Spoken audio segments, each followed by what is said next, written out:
morning. My name is Father Ryan Humphries, and welcome to the CU Catechast sponsored by CatholicUnderground.com.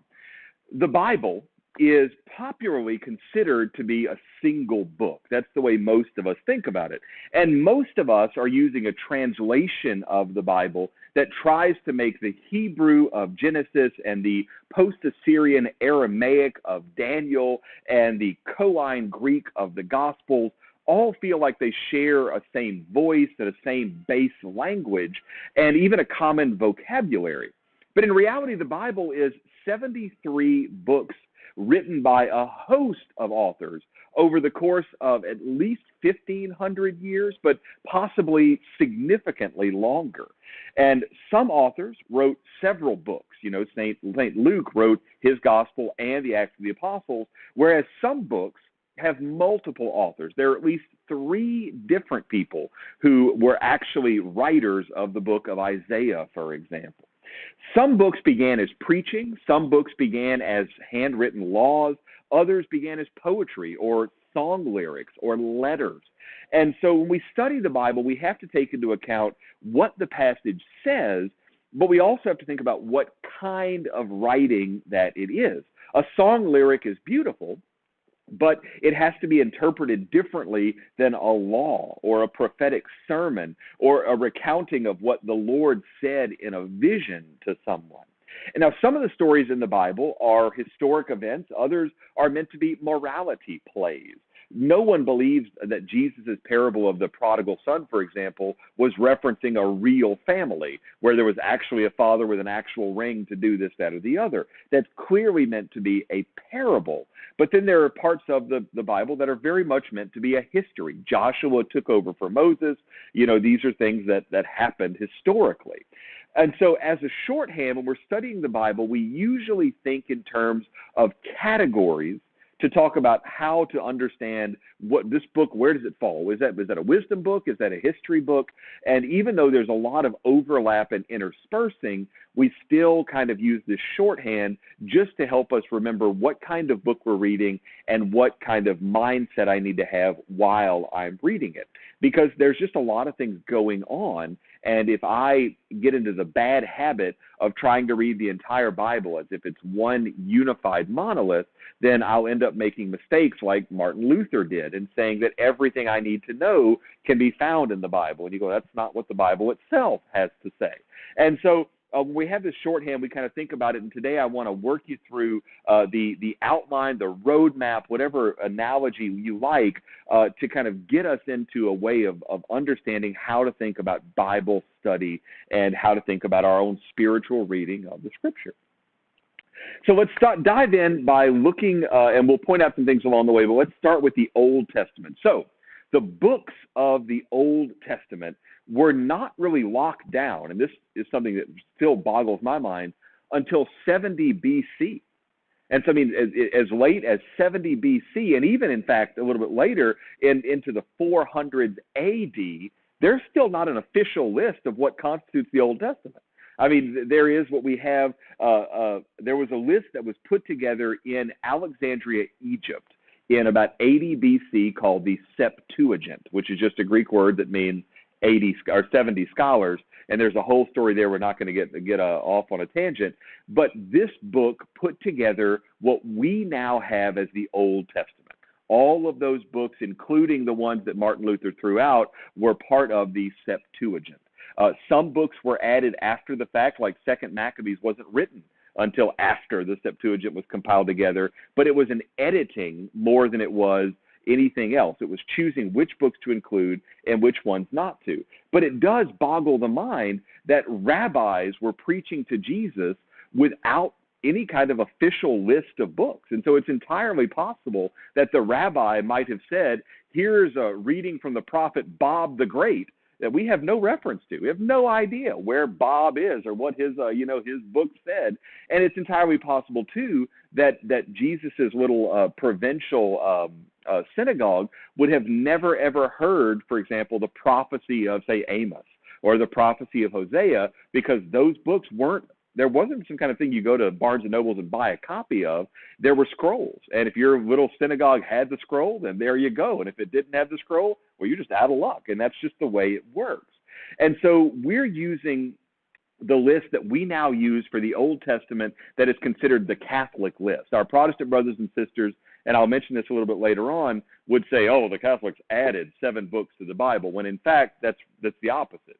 The Catholics used the list that came from Alexandria, Egypt, called the Septuagint, and the Martin Luther removed 7 books. Now, if you really want to get bonkers about it, the Ethiopian Catholics, who have access to the Septuagint as it continued to be developed before or after the fire of Alexandria destroyed the original texts, have an extra 13 books from the Protestants, and they have 6 books more than we do, including 3rd and 4th Maccabees, which are just more history books, and more kind of spiritual writing and more wisdom literature. And so it's not as if this is a question that is over and done with. There are still other things that may or may not be scripturally inspired, but that are out there and that are available. So that said, when we start thinking about our roadmap of the Bible, we keep in the back of our minds there are other texts out there that may or may not have been included. What the church has said is that these books are inspired by God. There may be other books that are inspired by God.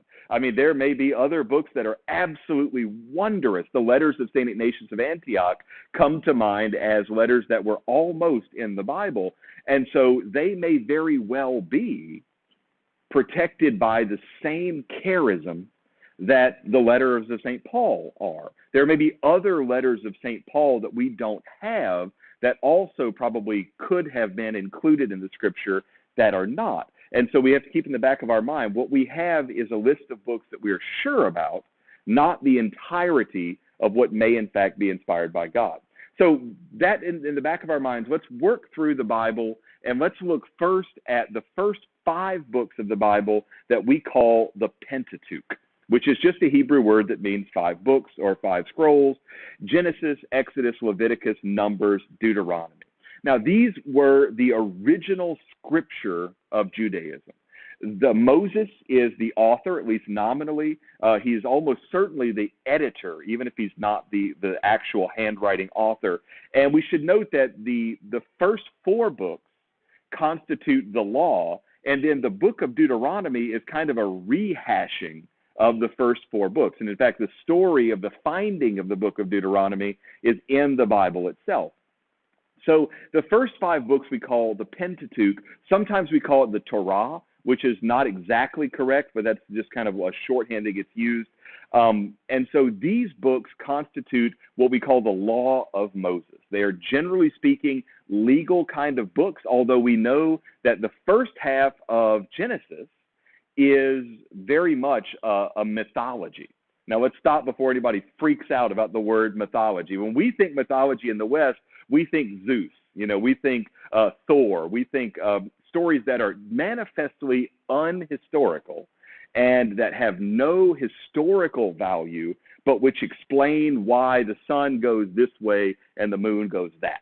That's when we think of mythology. But in reality, mythology as a literature, a type of literature, is just the use of a story to represent something that does not fit well into a type of structural language or a type of didactic language that we have the capacity to explain.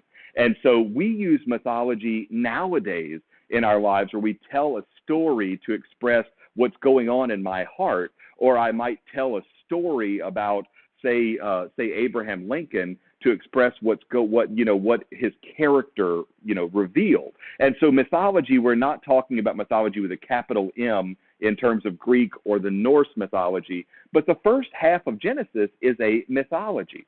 It's telling a story and using the aspects of that story to reveal what creation is about and how we see ourselves in relation to the universe and life and all these kinds of big, giant things. And so we have to read it in that sense and remember that the details themselves are perhaps more important than the minor details will be when we read the book of Joshua just a few chapters later on. And so we have kind of a mythology part, but the rest of the book of Genesis and most of Exodus then is a history. And a history we read like any other history. There's the plot that matters, and we follow along with some other details as well. The rest of the Pentateuch, after the first half of Genesis, after the historical zone of Genesis and Exodus, is law. And God help you if you've ever flipped open the book of Leviticus and said, I'm just going to have some enjoyable reading here while I sit back and have my deep prayer time with a cup of coffee, because you're going to be seeing 113 different ways to cut a cow in half, which is, I'm sure, delightful information to have in the case of the zombie apocalypse, but it's extremely tedious for us to read. And that's the way most law is. If you go to your local library and you pull a book of the civil code off and you start reading about 102.6.13, it's illegal to run a chinchilla ranch within the city limits, you're going to, have the same degree of boredom. And so we have to understand that law is law, whether it's religious law or whether it's civil law. And so the Pentateuch is a difficult section to get into. And so when you're reading the first 5 books of the Bible, we have to be aware that the first part of Genesis is very much a mythology. The second part of Genesis and all of Exodus is very much a history. And then from that, you have, and then continuing on, Numbers and Leviticus are very much law books. And Deuteronomy is kind of a summation of the whole sort of thing. And there's going to be interspersed with that important spiritual stories. Of course, there's the story where Moses has his hands held up in the book of Numbers, which is a hugely important story, and that has nothing to do with the law. It has something to do with the spiritual connection of obedience. And so there's going to be interspersed in the Bible all sorts of things. And so this is designed to say, here's to keep in the back of your mind when you're reading this, how to understand it. In the same way, as we move on forward from the Pentateuch, we get a string of books that are the histories. We have Joshua, we have Chronicles, Judges, Kings, Ezra, Ruth, Nehemiah, and so on. And all of these histories are going to have helpful things for us to think about, not just in terms of what happened, but also if we think the way that the fathers of the church did, especially Gregory of Nazianzen and the fathers of the church, the patristic saints early on, they looked at these things and saw every detail as important. If it said Moses had 2 friends here, they said that 2 is important. If it said Moses had 4 cups of water with supper, they saw that 4 as an important number. And so it is possible to read something that is otherwise boring, like First Chronicles, and to say, hang on a minute, this detail may have spiritual value, either for the universe or maybe just for me. And I can't tell you how many times where I've been having a rough day or a difficult moment or not sure what to do as a priest, and I'll play Bible roulette, and I end up there randomly in the first book of Chronicles, which is not interesting. And I'll find some little brief verse about how, and he was faithful to the Lord and was punished for it. And you go, hey, I can use that in my spiritual life. Now, I should not climb up on the pulpit and say, all of you people, you did this to me. That's not helpful to try to universalize what the Lord might be saying to me. But the Lord speaks through the Scripture in a way that really is remarkable. And so there are very, very certainly times where a passage in a book that does not fit will make a lot of sense. I actually one time was having a conversation with someone about a spousal problem, and into my head popped very, very clearly and in precise detail the laws about what women are allowed to do with husbands who cause trouble. I did not mention it to this person as they were talking about their spousal troubles, but I mean, it was one of the things where I went, goodness gracious, that was an incredibly clear reminder of that whole passage. And if you want to find it, I'm not going to tell it to you because it's not good, but it does involve certain procedures done with knives that should not be done procedurally without, degrees in medicine and tourniquets and whatnot. So at any rate, we have the histories, which are typically speaking plot-driven. And so we want to hear what Joshua did and why he did it. We want to find out who Jehoshaphat was, or we want to find out what Elijah did in the first book of Kings, or we want to discover what Ruth's story is and why that's relevant to us. Thankfully, the histories are usually easy because they're narrative stories and we can read them fairly easily. So we have the Pentateuch, we have histories. After the histories, we get into a broad category of wisdom literature. Now, this is a difficult category because we have all sorts of things going on. This is everything from Ecclesiastes, which is talking to us about the spiritual life, to Sirach, who is talking to us about the way we ought to understand our place in the universe, to Job, which is the oldest book of the Bible and which was almost certainly not written as a Jewish book at all. Job, the story of Job, appears in a lot of other literature, and it's very likely that the story of Job was told by the early rabbis as a metaphor for something they heard somewhere else. And so Job is almost certainly not something that historically took place, and yet it's one of those stories very much like the Prodigal Son that's hugely important from a wisdom point of view. But if we're actually going to sit down and say, let's do an historical search for a guy named Job who had everything bad happen to him and then everything good, we're going to be disappointed. And it's the same thing when atheists say Job is an example that God's a jerk. And you're like, the book of Job is meant to be understood through the lens of allegory and metaphor. It's wisdom literature. The same thing is true of, say, the Song of Songs.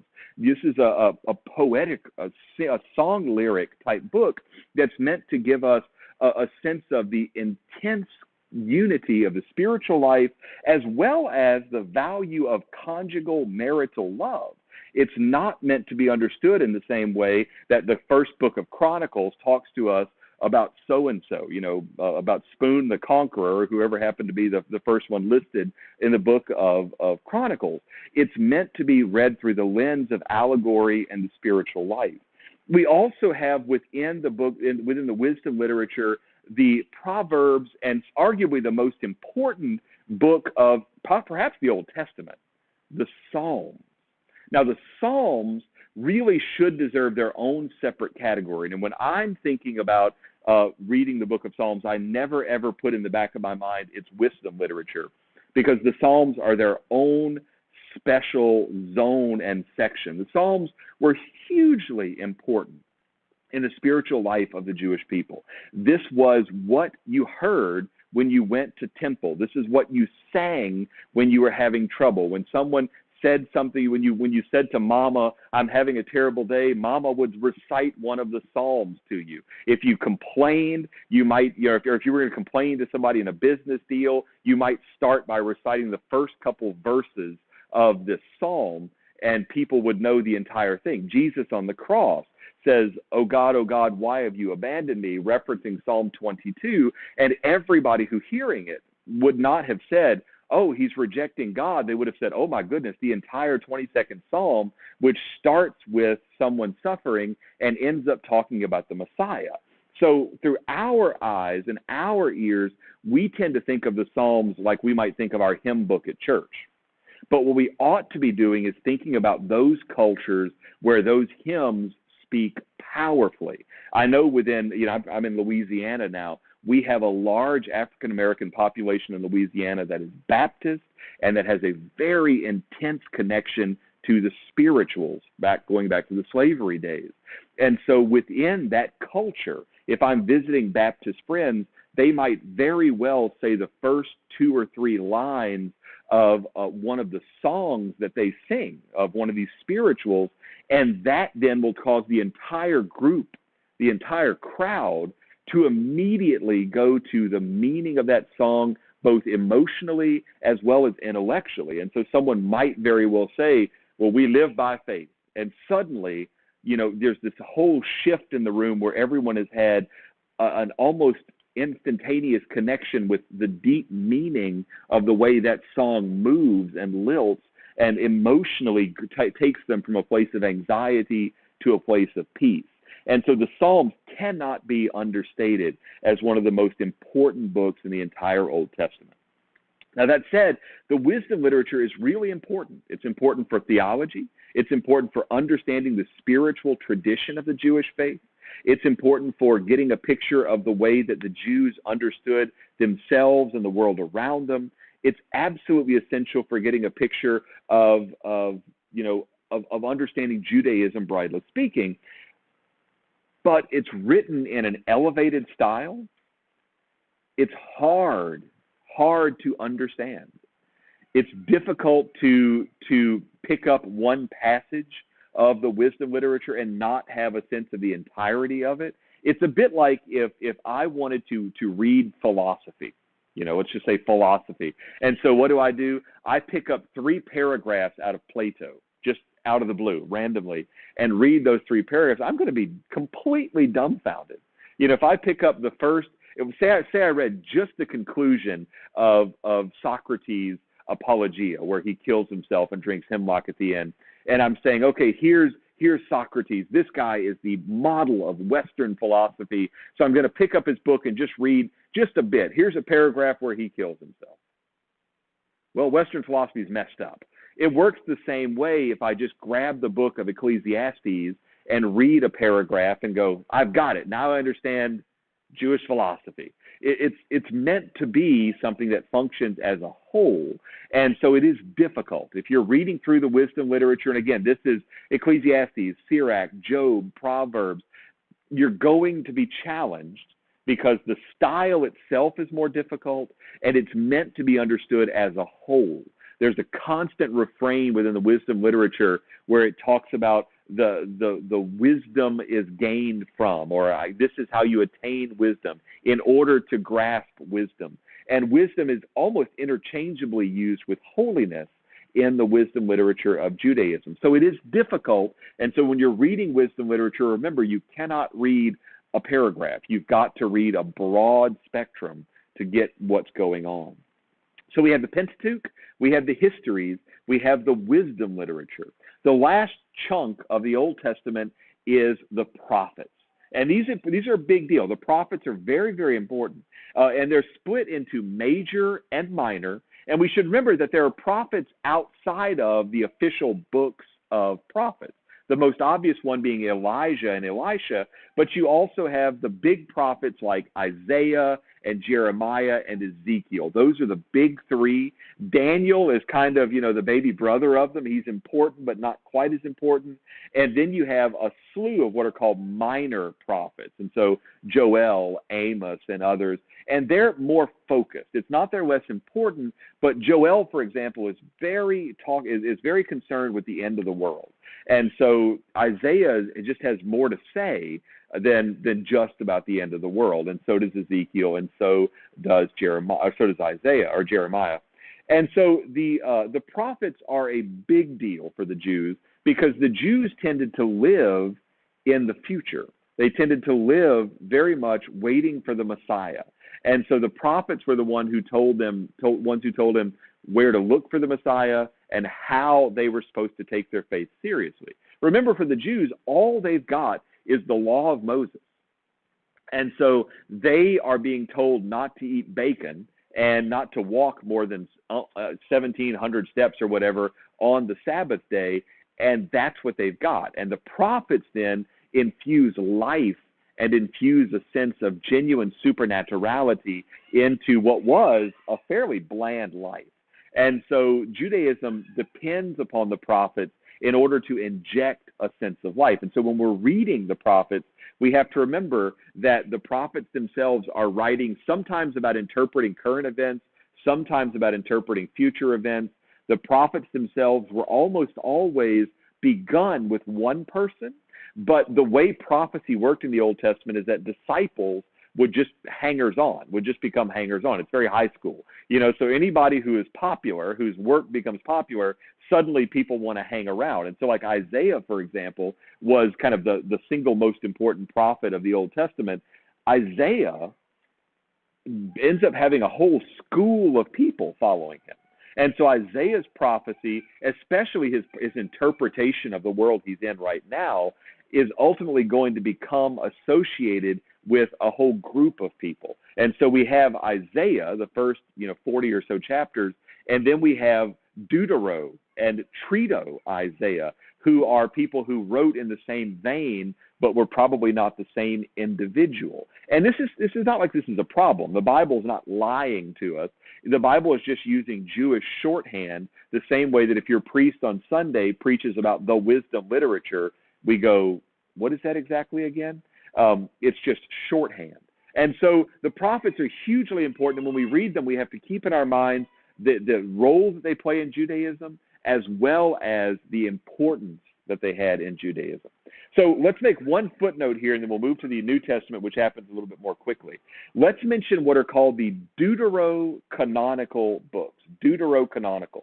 This is a name given by Protestants to the books of the Bible which Martin Luther refused to translate into German. Now, as I mentioned earlier, Martin Luther did this in part for ideological reasons. In part, Luther just didn't read Hebrew. I mean, you got to just be straight about that. He struggled with that. In part, it's because he did not want to take these books of the Bible, which he considered to be problematic. Of course, Maccabees is where we see about prayer for the dead. Sirach has some parts in there that philosophically Martin Luther did not like. And so he wanted to remove some of these.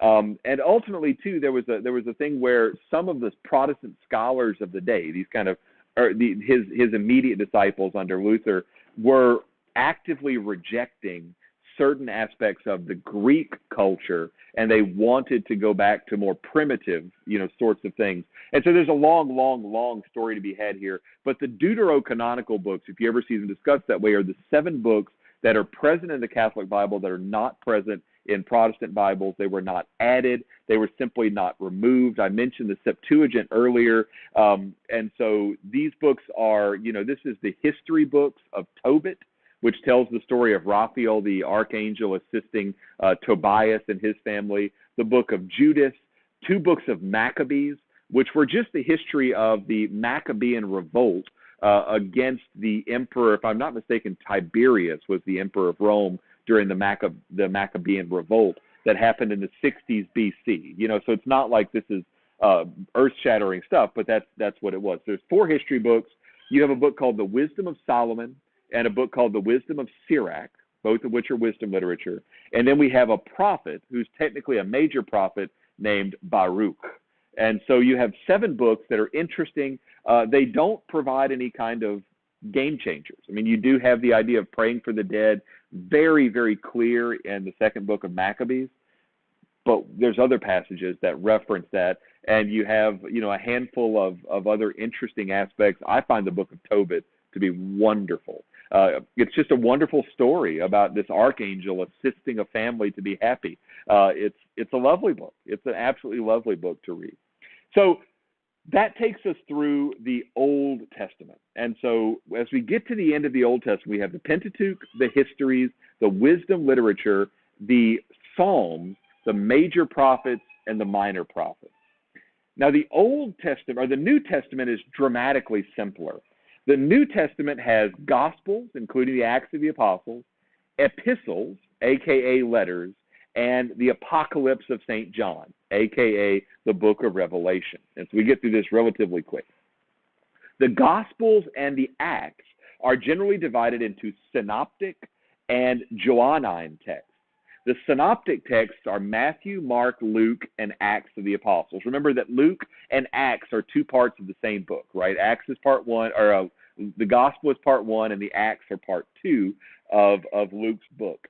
And so the Johannine texts are texts basically in the Gospels, John. That's the Johannine text. We're also later going to include the letters of St. John and the Revelation or the Apocalypse in that. But the distinction here is, you're fine, the distinction here is the synoptic texts are designed to convert people who are not Christian, and the Johannine texts are designed to encourage and to fill up those who are already Christian. John is a bishop. He's writing to his Christian flock, whereas the synoptic texts are being written to convert other people who are not part of the Catholic flock at this point. And so that's the big distinction that we have there. Within the Gospels, it's easy. It's really simple. That's as complicated as it gets. The letters could have been much more complicated.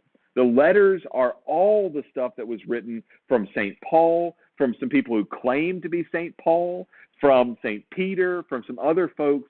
And then we have the mysterious Epistle to the Hebrews. No clue who wrote the Epistle to the Hebrews. No hints, no nothing. We just know it was written.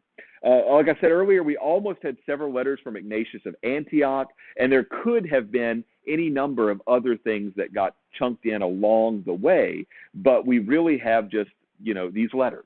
and they're mostly oriented toward how to fix problems that exist in specific churches. I know our churches have no problems and everything is going great and everything is wonderful and nobody complains about anything.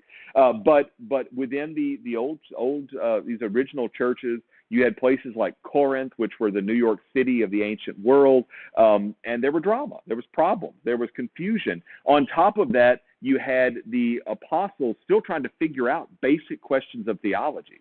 Do we need to circumcise those who are not Jewish? Do people have to all agree on the list of what books work? What should Mass look like? I mean, these questions were still fresh in the minds of people because most of the letters were written in the 40s and 50s AD. And so this is less than 20 years after Jesus has died. Everybody's going their own way trying to figure out what to do, and there's not a crystal clear answer to a lot of that early on. And so the letters are a wonderful kind of picture of the early church. They are written before the Gospels are. And so it's worth remembering as we're reading the letters that these are addressing specific problems. And so we do have to keep in the back of our mind, if we're reading this passage or that passage, that some of these moral teachings and some of these structural teachings are addressing very specific problems. And so when we read the letter to the Romans, for instance, there are any number of places where we see something, we go, I don't know if I could universalize that teaching. I don't know if this teaching should be universalized. Maybe it should, maybe it shouldn't, or maybe it's designed to address a very specific issue. St. Paul, for example, at one point is going to say, if you're a slave, you should be a good slave. Well, that's meant to be addressed to a very specific circumstance. It's not necessarily meant to be a moral teaching that we should be applying nowadays, today. Certainly, I should not, if I find someone who is enslaved in some way, shape, or form, whether it's to addiction, whether they're a victim of human trafficking, whatever the case might be, I certainly shouldn't now as a modern Christian say, well, St. Paul says, be a good slave, so just do the best you can. That's not the way the Scripture is meant to be understood. Let's take the last now chunk. So we had the Pentateuch, we had the histories, we had the wisdom literature, we had the Psalms, the minor prophets, the major prophets, the Gospels, the letters, and the very last piece is the Apocalypse of St. John, which was renamed Revelation in order to make it sound less dramatic, but Apocalypse is a better word for it. It's the Greek word for it. Technically, Revelation or Apocalypse fits into the category of what we call apocalyptic literature, which includes the prophets Joel, Malachi, part of Daniel's prophecy, and also some of Amos, I believe. And so there are other categories we can use and other divisions, but that's kind of on its own in the New Testament. So the last home stretch now, we've got these kind of broad divisions structurally of the Bible. We can also create our own divisions as necessary. As I said earlier, the Johannine literature includes the Gospel of St. John, the three letters of St. John, and the Revelation of St. John. And that's helpful for us because the Johannine literature is meant to convert and assist Christians. And so when we're reading some of these things, the letter to the Hebrews, for example, is addressing people who are at the point of conversion and maybe have just converted, whereas 1st, 2nd, and 3rd John are generally addressing people who have been converted for a while. And so we have this kind of Johannine literature where we keep in the back of our mind this is addressed specifically to Christians. There are themes that we could use to divide stuff up. For example, the Psalms are a liturgical text. They're meant to be used at liturgical prayer, which is not true of Joshua. Joshua is not a liturgical text. The book of Exodus is meant to provide specific liturgical instruction for the Hebrew people, and so we might pull that out and say this is associated with liturgy and use that as a thematic connection. We could also talk about lyric texts, where some parts of the Bible are meant to be understood as song lyrics. And so when we think about it, we have to think about the Psalms are doing this because it's a song. It's not, to be understood the same way that something that will be read or spoken would be. I already talked a little bit about mythology and how there is a mythology of the first part of the book of Genesis. But remember, there's also mythology at the beginning of St. John's Gospel, where in the beginning was the Word. That's a very mythological aspect. And there are certain psalms and wisdom literature that will pop out of the ordinary flow of writing and then get into the God creates from his immanence and things like this that are fundamentally mythological kind of understanding of what's going on. And so as we get more academic, we fall into more and more and more complex subdivisions and words and phrases that may or may not be helpful to us. But in our own personal spiritual lives, just having a sense of how the Bible fits together is, to me at least, very helpful, because it allows me to say, am I reading a wisdom book? Am I reading an historical book? Because if I am reading a wisdom book, I've got to give myself some leeway to not understand what's going on, or to say this is going to make sense in a larger context. Whereas if I'm reading a historical book, I should just be able to just power on through. And then, of course, we have to remember, too, that there are some historical books that are going to be very limited. There are some historical books that are going to be confusing, and there are going to be some books that reference other books that we don't really necessarily understand very well. And so we have to give ourselves lots of room not to understand aspects of the Bible or to feel overwhelmed, because sometimes the linguistics are just difficult. And so that's today's talk on the basic structure of the Bible. I hope that is in some way helpful for you, and I hope you have a wonderful day. God bless you. I've been Father Ryan Humphries. This has been the CU Catechast. Have a good one.